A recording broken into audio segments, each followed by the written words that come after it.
Eating, खाना इंसानी जिंदगी में अहम तरीन एक्टिविटी, अहम तरीन काम है। एक अंदाजे के मुताबिक दिन में 67 मिनट्स एक आदमी औसतन वो खाने और पीने के मामलात में सर्फ करता है।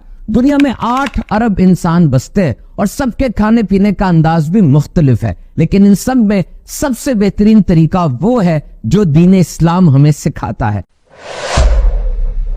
और इसके बेशुमार फवायद भी हैं जो आज जदीद साइंस हमें सिखा रही है, बता रही है। आइए कुछ दिलचस्प मालूमात इस हवाले से सुनते हैं। नबी मुकर्रम सल्लल्लाहु तआला अलैहि वसल्लम ने इरशाद फरमाया, तुम टेक लगाकर खाना मत खाओ। अब देखिए, जब हम खाना मुंह में डालते हैं तो ये पूरा रास्ता है जहां से खाने ने गुजरना है। इसे गैस्ट्रोइंटेस्टाइनल ट्रैक्ट कहा जाता है। खाना मुंह में जाता है और उसके बाद खाने की नाली में आता है, जिसको एसोफेगस कहते हैं। ऐसा नहीं कि खाना नाली से फिसलता हुआ नीचे चला जाएगा, बल्कि यहाँ पे पेरिस्टालसिस मूवमेंट होती है, यानी खाना इस नाली से यूं गुजरता है जैसे तौलिए को इकट्ठा करें और फिर उसको आहिस्ता आहिस्ता छोड़ते जाएं।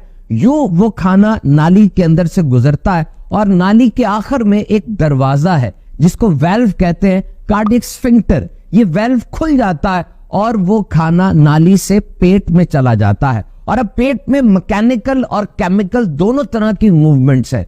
खाना मूव करता है, पेट कंट्रैक्ट करता है, एक्सपैंड करता है, कभी सुकड़ता है, कभी फैलता है, और वो खाना पेट में 40 मिनट से 2 घंटे तक रहता है और फिर पेट से उससे छोटी आंत में चले जाना है। अब ये जो खाना पेट में है, यहाँ मुख्तलिफ किस्म के तेजाब और एंजाइम्स आ जाते हैं। हाइड्रोक्लोरिक एसिड है, एमएलएस, लाइपेस, बाइल वगैरह, और इस खाने के ऊपर एक्शन शुरू होता है।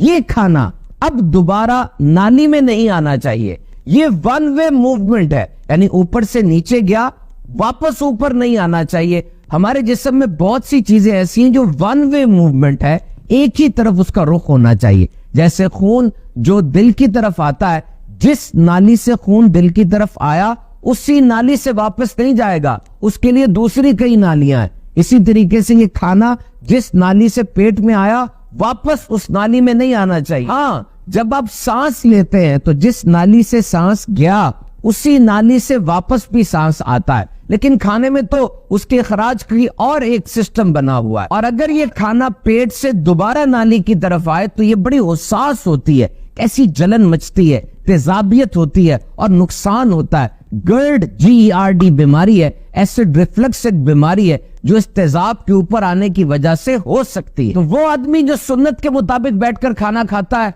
उसका पेट और ये नाली सब 90 डिग्री पर होती है, बिल्कुल सीधी होती है, वो खाना ऊपर नहीं आ सकता। लेकिन अगर कोई लेट कर या अपनी पोजीशन को बहुत ज्यादा उल्टा पुल्टा करके खाना खा रहा है तो अब ये सीधा नहीं रहेगा, बल्कि 120 डिग्री से भी ज्यादा डिस्टर्ब हो जाएगा और कार्डियक स्फिंक्टर, वो जो दरवाजा है, उसकी मूवमेंट बुरे तरीके से मुतासिर होगी और वो तेजाब पेट से दोबारा नाली में आ जाएगा, जिससे शदीद नुकसान हो सकता है। और अगर बहुत ज्यादा पेट भर के खाना खा लिया जाए तब भी पेट में प्रेशर पड़ेगा, और अगर ये खाना पेट से दोबारा नाली की तरफ आता है तो बहुत ज्यादा फर्क पड़ेगा, नुकसान हो सकता है।